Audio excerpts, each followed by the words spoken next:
অবশ্যই মনে করি প্রতিটা দাবি অত্যন্ত যৌক্তিক। ডিএনএ ল্যাবের কোনো পরীক্ষা ছাড়াই মেডিকেল টেস্টের ভিত্তিতে, সাধারণ মেডিকেল টেস্টের ভিত্তিতে এবং পারিপার্শ্বিক সাক্ষ্যের ভিত্তিতে বিচার কাজ করবেন যদি বিচারক উপযুক্ত মনে করেন। এই ধরনের বিধান আমরা রাখার কথা চিন্তা করেছি। আজকে ধর্ষণ বিরোধী মঞ্চের পক্ষ থেকে আমাদের সন্তান সম মেয়েরা, আমাদের বিভিন্ন বিশ্ববিদ্যালয় কলেজের ছাত্রীরা আমাদের কাছে এসেছিল। আমাদের ঢাকা বিশ্ববিদ্যালয়ে অনেকে আছেন, অন্যান্য বিশ্ববিদ্যালয় কলেজেরও আছেন। আজকে ওনারা আমাকে যে সমস্ত কথা বলেছেন, এটা তো আসলে আমার নিজেরও মনের কথা। ওনাদের যে ক্ষোভ, দুঃখ, কষ্ট, তারপরে যে প্রত্যাশা সরকারের কাছে, সেটা তুলে ধরেছেন। এবং আমি তো অবশ্যই মনে করি প্রতিটা দাবি অত্যন্ত যৌক্তিক। এবং ওর মধ্যে কিছু দাবি ছিল। একটা, ওনারা বলেছেন যে মাগুরায় যে ঘটনাটা ঘটেছে, জঘন্য ঘটনা ঘটেছে, সেটা যেন সর্বোচ্চ দ্রুততার সাথে বিচার নিশ্চিত করা হয়। আমরা ওনাদেরকে আশ্বস্ত করেছি। আমি আপনাদের জানাতে চাই, পুলিশ অলরেডি ওই আসামি যারা আছে মাগুরার ঘটনায়, তাদের অলরেডি ডিএনএ স্যাম্পল কালেক্ট করেছে গতকাল। সেটা আমি ওনাদেরকে জানিয়েছি। এবং এটার বিচার কার্য কোনো রকম কাল বিলম্ব না করে দ্রুত এবং ন্যায় বিচার যেন করা হয়, সেই লক্ষ্যে আমাদের একটা বিশেষ নজরদারি থাকবে, এটা ওনাদের বলেছি। ওনারা বলেছেন ধর্ষণ বিরোধী সব মামলার ক্ষেত্রে যেন এরকম পদক্ষেপ নেওয়া হয়, আমরা বলেছি সাধ্যমতো চেষ্টা করব। ওনারা বলেছেন, একটা বিশেষ দাবি করেছেন, শুধু ধর্ষণের মামলার বিচারের জন্য একটা স্পেশাল কোর্টের কথা বলেছেন। তো ধর্ষণের মামলার বিচার এখন হয় নারী এবং শিশু নির্যাতন দমন আদালতে, কিন্তু সেখানে ধর্ষণের মামলা ছাড়াও আরও অনেক অপরাধের বিচার হয়, যে জন্য ওইখানে একটা আপনার ব্যাকলগ হয়ে থাকে, মামলা পরিচালনার ক্ষেত্রে বিলম্ব হয়। আমি ওনাদের কথা সহৃদয়তা শুনেছি, যৌক্তিকতা আছে স্বীকার করেছি।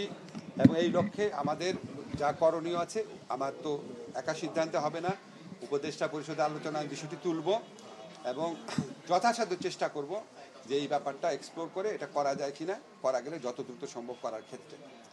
ওনারা একটা জিনিস বলেছেন যে বিভিন্ন শিক্ষা প্রতিষ্ঠানে যে আপনার নারীর প্রতি সহিংসতা, হয়রানি, এই সমস্ত ক্ষেত্রে একটা আলাদা স্পেশাল সেল করা। আমি ওনাদের বলেছি এই সংক্রান্ত হাইকোর্টের একটা আইন আছে অলরেডি, হাইকোর্টের একটা রায় আছে।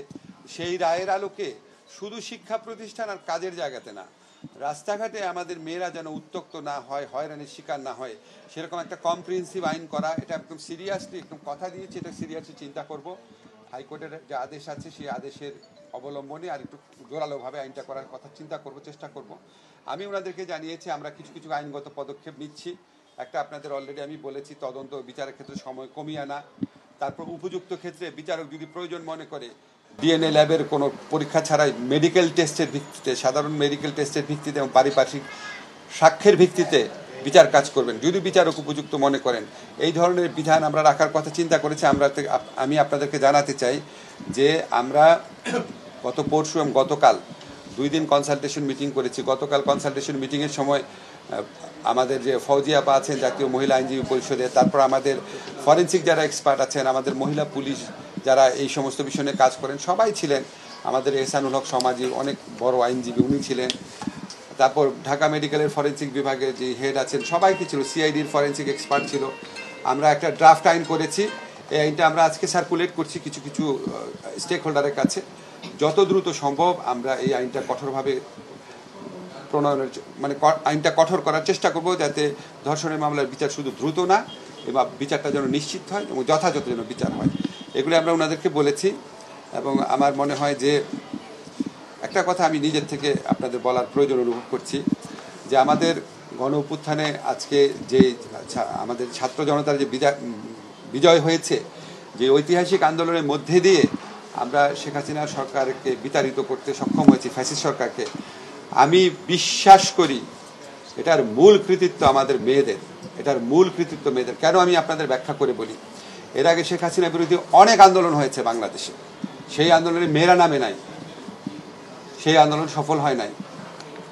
কিন্তু এই আন্দোলনটা সূচনা করেছিল, আমি নিজের চোখেই দেখেছি, যে তুমি কে আমি কে, রাজাকার রাজাকার, কে বলেছে স্বৈরাচারের, তো তোমরা মিছিল করেছিলে প্রথম। এবং যখন একটা মেয়ে যখন নেমে আসে, তখন তার বাবা মা নেমে আসে। একটা ছেলে নামলে তার বাবা মা নামে না, একটা মেয়ে নামলে তার বাবা মা নেমে আসে। এবং আজকে এই মেয়েদের অর্জিত বিজয়ের পরবর্তী দেশে আজকে আমাদের মেয়েদেরকে যেভাবে আক্রমণ করা হচ্ছে বিভিন্ন গোষ্ঠীর থেকে, এবং যেভাবে ধর্মের অপব্যাখ্যা দিয়েও তাদের উপর আক্রমণ করা হচ্ছে, আমরা এটার বিরুদ্ধে জিরো টলারেন্স নীতি গ্রহণ করেছি। এর আগে আপনারা দেখেছেন আমাদের সরকারের পক্ষ থেকে বলা হয়েছে যে আমরা কোনোভাবেই কোনো অজুহাতে কোনো রকম মরাল পুলিশিং করার দায়িত্ব কোনো নাগরিককে দেওয়া হয়নি। বাংলাদেশের কোনো আইনে এই অধিকার কাউকে দেওয়া হয় নাই।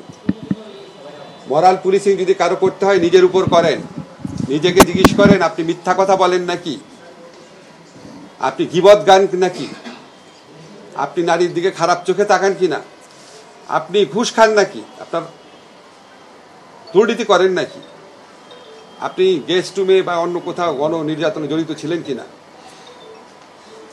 ইসলামের যে 5টা ফরজ আছে সেটা আপনি পালন করেন কিনা, এই মরাল পলিসি নিজের সাথে আগে করেন, তারপর অন্যের উপর মাতবরি দেখাতে এসেন।